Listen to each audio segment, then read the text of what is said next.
Hi. അപ്പോൾ കുറേ നാളായി നമ്മൾ വീഡിയോ ഒക്കെ ചെയ്തിട്ട് വേറൊന്നുമല്ല, ടൈം കിട്ടിയില്ല കേട്ടോ. അപ്പോൾ ഇന്നത്തെ നമ്മുടെ പരിപാടി എന്ന് പറഞ്ഞാൽ ഒരു വണ്ടി നോക്കാൻ പോകട്ടോ. ഇപ്പോൾ കോതമംഗലത്താണ് പോകുന്നത്. 6 മാസമായിട്ടോ നമ്മളൊരു വണ്ടി നോക്കി നടക്കാൻ തുടങ്ങിയിട്ട്. അപ്പോൾ സന്ദീപുണ്ട്, നോക്കി, സന്ദീപാണ് ഇന്നത്തെ നമ്മുടെ സാരഥി. സന്ദീപ് എന്ന് പറഞ്ഞാൽ പ്രൊഫഷണലാട്ടോ, റേസറാണ്. അപ്പോൾ നമ്മൾ ഏതാട്ടോ നമ്മുടെ ബ്ലാക്ക് ലിസ്റ്റർ. ഓക്കെ, അപ്പോൾ ഇതിൻ്റെ ഒരു വീഡിയോ നമ്മൾ സെപ്പറേറ്റ് ആയിട്ട് ചെയ്യുന്നുണ്ടായിരിക്കും. കാരണം ഇത് നമ്മൾ ഓൾറെഡി കൊടുത്ത വണ്ടി തിരിച്ചെടുത്ത കേട്ടോ. അപ്പോൾ അതിൻ്റെ ഒരു ചെറിയൊരു വീഡിയോ ഒക്കെ ഇൻസ്റ്റയിൽ പോസ്റ്റ് ചെയ്തിട്ടുണ്ടായിരുന്നു. ഓക്കെ, അപ്പോൾ ബ്ലാക്ക് ലിസ്റ്റിൽ സന്ദീപാണ് ഓടിക്കുന്നത്. ഡ്രൈവിംഗ് സീറ്റിൽ കറിഞ്ഞ ആൾ ഭയങ്കര കോൺസെൻട്രേഷൻ ആട്ടോ, മിണ്ടത്തൊന്നുമില്ല. പിന്നെ അതായത് ഫുൾ ഫോക്കസ് റോഡിലായിരിക്കും. പോകുന്ന വഴിക്ക് നമുക്ക് ഡീസൽ അടിക്കണോ? ഡീസൽ അടിക്കണം. അതുപോലെ തന്നെ ബാക്കിലൊരു ടയറിനകത്ത് എയർ കുറവാട്ടോ. അപ്പോൾ നമുക്ക് എയർ ഫില്ല് ചെയ്യണം. വണ്ടി എങ്ങനെയാവുമെന്ന് അറിയത്തില്ല, അവിടെ ചെല്ലുമ്പോൾ അറിയത്തുള്ളൂ. എന്നാലും ഒരു സിംഗിൾ ഓണർ വണ്ടിയാണ്, നല്ല വണ്ടിയായിരിക്കും എന്നുള്ള പ്രതീക്ഷയിലോട്ടോ പോകുന്നത്. അപ്പോൾ ഞങ്ങൾ അടുത്ത പ്ലാൻ എന്താണെന്ന് വെച്ചാൽ നെക്സ്റ്റ് പമ്പിൽ കയറി നമ്മൾ ഡീസൽ അടിക്കും കേട്ടോ. അതുപോലെ തന്നെ എയർ ഫില്ല് ചെയ്യണം. ഓക്കെ, ഇവിടെ ഒരു HP-യുടെ ഒരു പമ്പുണ്ട്, അവിടെ കയറാൻ നോക്കാട്ടോ. അപ്പോൾ വണ്ടിയിൽ എയർ അടിക്കേണ്ടതാണ് മെയിനാട്ടോ. അതായത് നമ്മൾ ലോ പ്രൊഫൈൽ ടയറാണ് ഇട്ടേക്കുന്നത്. എയർ ഇല്ലെങ്കിൽ പ്രശ്നമാകും. ഓൾറെഡി വണ്ടിയിൽ കയറാനേക്കാൾ സൈസ് കൂടുതൽ ടയറും വീലൊക്കെ റിമ്മും അലോയും വീലൊക്കെയാണ് ഇട്ടേക്കുന്നത്. ആ സൈഡിൽ ഇവിടെ ഡീസൽ അടിക്കാം. ഓക്കെ, അപ്പോൾ പമ്പിൽ വന്നു. അപ്പോൾ നമ്മൾ എയർ അടിക്കാൻ പോട്ടോ. അവിടെയാണോ ഇവിടെയാണോ? പെട്രോൾ പാർക്ക് ഇത് ചാർജറാണോ? അപ്പോൾ അപ്പുറത്താ ഇത് മറ്റേ ഇലക്ട്രിക് വണ്ടി ചാർജ് ചെയ്യുന്ന.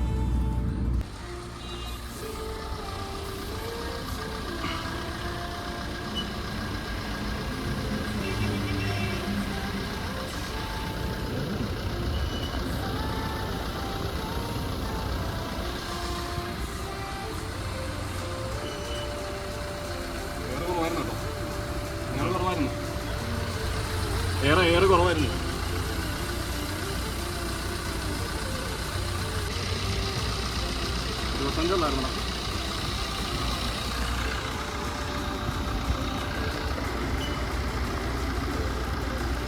മഴ പെയ്യാൻ തുടങ്ങി, നല്ല മഴ.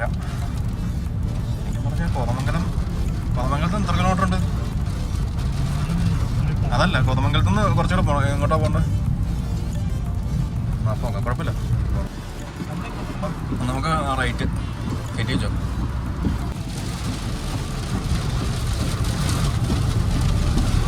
മഴയെന്ന് പറഞ്ഞാൽ മാരക മഴ, ഒരു രക്ഷയില്ലാത്ത മഴ.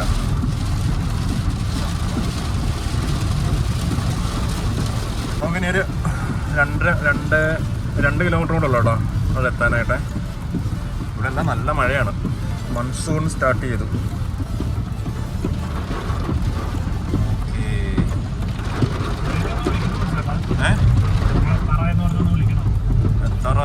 എത്താറായില്ല, ഒരു 1 കിലോമീറ്റർ കൂടെ ഉണ്ടെങ്കിൽ നമ്മൾ സ്ഥലത്തെത്തിയിട്ടുണ്ട്. ഇവിടെ നോക്കണം കേട്ടോ, ജസ്റ്റ് ഞാൻ ഇറങ്ങിയിട്ട് നോക്കാം.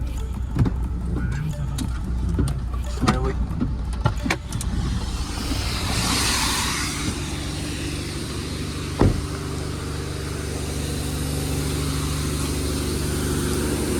അപ്പോൾ എവിടെയാണെന്നൊരു പിടുത്തമില്ല കേട്ടോ. ഇവിടെ അടുത്തെങ്ങാണ്ടാന്ന് തോന്നുന്നു. മഴ പെയ്യുന്നുണ്ട്. ആണേ, വൈറ്റ് റിക്സ് വരുന്നത്. കണ്ണാടി കണ്ട് കണ്ണാടിയുടെ അവിടെ നിന്ന് ലെഫ്റ്റ്, റൈറ്റ്, കുറച്ചുകൂടെ. ഓക്കെ.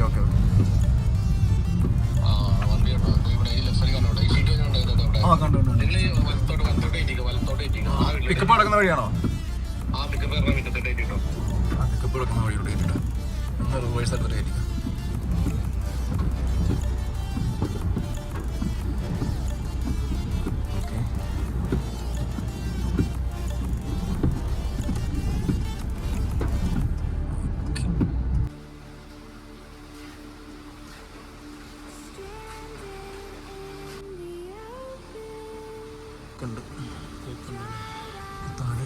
താഴെ കണ്ടോ, ചെറിയൊരു ഒളിലേക്ക് നോക്കാം.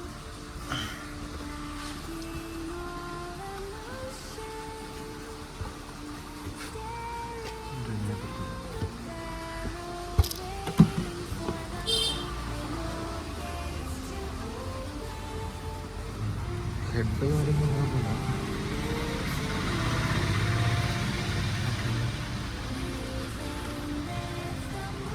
ഇതിൻ്റെ മേജർ സർവീസ് കഴിഞ്ഞാണോ അതെ? 1 lakhന് സർവീസ് കഴിഞ്ഞാറേ പുറത്താ ചെയ്തത്? Okay okay. ആ ഹാ ഹാ.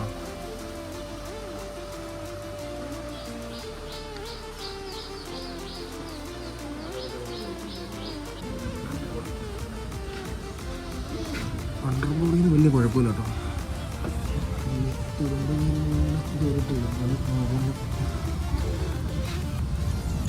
അണ്ടർബോഡി കോട്ട് ചെയ്യേണ്ടി വരും.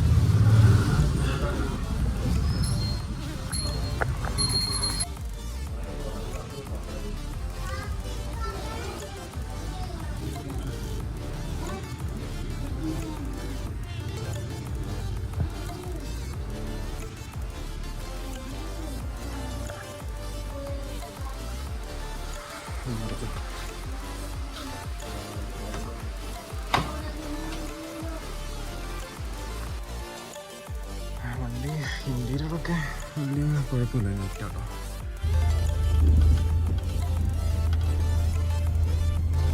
ഇവിടെ ഒരു വളവാ, വണ്ടി ഒന്ന് മൂവ് ചെയ്ത് ഓടിക്കാൻ പറ്റില്ല. സെക്കൻഡ് തന്നെ പോകണം. ആ കോർണർ വെച്ചിട്ട്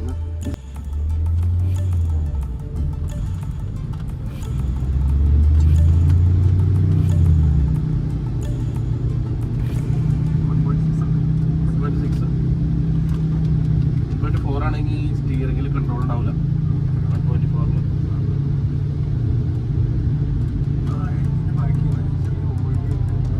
ഇതിന് പാക്കിങ് കംപ്ലൈൻറ്റ് പോയിണ്ടാവും. പാക്കിംഗ് എന്ന് പറഞ്ഞാൽ 200-300 രൂപയുടെ കേസുള്ളൂ. ഫെബ്രുവരി സാധനമല്ലേ. അപ്പം ഞാനിപ്പോൾ ഓയിലും പാക്കിങ്ങും മാറിയിട്ടുണ്ട്. അതിന് ഓയിലൊക്കെ ചാടി കിടക്കേണ്ടത്. വേറെ ഇത് വെർണയ്ക്കുള്ള വെർണയ്ക്കും വെലണ്ടയ്ക്കുള്ളതാണ് പാക്കിങ് വേണം. അടുത്ത പ്രാവശ്യം ഓയിൽ ചെയ്യാൻ നേരത്ത് ആ പാക്കിങ് മാറിക്കളഞ്ഞു. ഇപ്പം ഞാൻ എടുത്ത പിന്നെ ഓയിലും പാക്കിങ്ങും മാറിയതാണ്. ഓയിൽ പാക്കിങ് മാറി AC-യുടെ ഗുളിക കൊണ്ടാകും ഗ്യാസ് അടിച്ചു. ഞാൻ നമുക്ക് ഈ വിലയ്ക്ക് ഈ വെർണയുടെ ഒരു പ്രത്യേകത 2014 മാർച്ച് വണ്ടിയാണ്.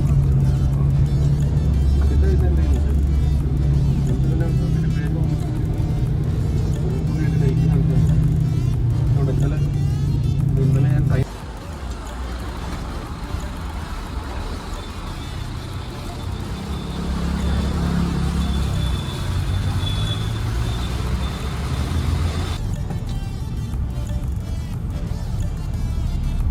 പോയിട്ട് വന്നപ്പോഴത്തേക്കും ഒരുപാട് ലേറ്റ് ആയിരുന്നു. അതാണ് വീഡിയോ, ആ ഒരു വീഡിയോയ്ക്ക് കണ്ടിന്യൂഷൻ ഇല്ലാത്തത്. ഓക്കെ, അപ്പോൾ ഇന്നലെ വണ്ടി ഞങ്ങൾ അവിടെ ചെന്ന് ചെക്ക് ചെയ്തപ്പം ബോഡി ക്വാളിറ്റി ഒക്കെ ഓക്കെയാണ്, അണ്ടർ ബോഡിയും ഓക്കെയാണ്. അതുപോലെ തന്നെ ഒരു 2014 വെഹിക്കിളിന് വരാവുന്ന ഡാമേജ് കാര്യങ്ങളൊക്കെ ഉള്ളൂ. ഇന്റീരിയർ ഭാഗമൊക്കെ ചെക്ക് ചെയ്തു. അടിയിൽ വിനയിലിട്ടേക്കുന്നുണ്ട്, അതിൻ്റെ അടിയിൽ എങ്ങനെയാണെന്ന് അറിയത്തില്ല. ഇന്റീരിയർ ഭാഗം ഓൾമോസ്റ്റ് ഓക്കെയാണ്, നല്ല വണ്ടിയാണ്. എങ്കിൽ ഞങ്ങൾ ജസ്റ്റ് ഒരു മിനിറ്റ് വണ്ടിയിൽ നിന്ന് സ്റ്റാർട്ട് ചെയ്തിട്ടുണ്ടോ. എന്നിട്ട് എഞ്ചിൻ റൂം ചെക്ക് ചെയ്തപ്പോൾ കൂളൻ്റ് ഇല്ലായിരുന്നു വണ്ടിക്കകത്ത്. പിന്നെ എഞ്ചിൻ്റെ ബാക്ക് സൈഡിൽ നിന്ന് നല്ല രീതിയിൽ ഓയിൽ ലീക്ക് വരുന്നുണ്ടായിരുന്നു. ഓയിൽ ക്യാപ്പും തുറന്നു നോക്കിയപ്പോഴത്തേക്കും അതിനകത്തൊന്നും നല്ല രീതിയിൽ സ്മോക്ക് വരുന്നുണ്ടായിരുന്നു കേട്ടോ. അങ്ങനെ ഞങ്ങൾ ആ വണ്ടി വേണ്ടാന്ന് വെച്ചു, ഡ്രോപ്പ് ചെയ്തു, തിരികെ പോകുന്നു കേട്ടോ. അപ്പം ഒരു ചെറിയൊരു വീഡിയോ ആയിരുന്നു. അതുപോലെ തന്നെ നല്ല ഒരു വണ്ടി കിട്ടുവാണെങ്കിൽ ഇനി വണ്ടി എടുക്കണം. അതായത് ഒരു 2014 സ്വിഫ്റ്റോ അല്ലെങ്കിൽ എത്തിയോസോ, ടൊയോട്ട, മാരുതിയാണ് ഞാൻ കൂടുതൽ നോക്കുന്നത് കേട്ടോ. അതായത് ഹ്യുണ്ടായിയുടെ വണ്ടിക്ക് പ്രിഫറൻസ് കൊടുക്കുന്നില്ല ഇപ്പം. ഓക്കെ, അപ്പം ഈ 2 വെഹിക്കിളിൽ ഏതായാലും നല്ല വണ്ടി കിട്ടുകയാണെങ്കിൽ എടുക്കണമെന്ന് ഓർത്തിരിക്കുകയാണ്. ഓക്കെ, അപ്പം ചെറിയൊരു വീഡിയോ ആയിരുന്നു.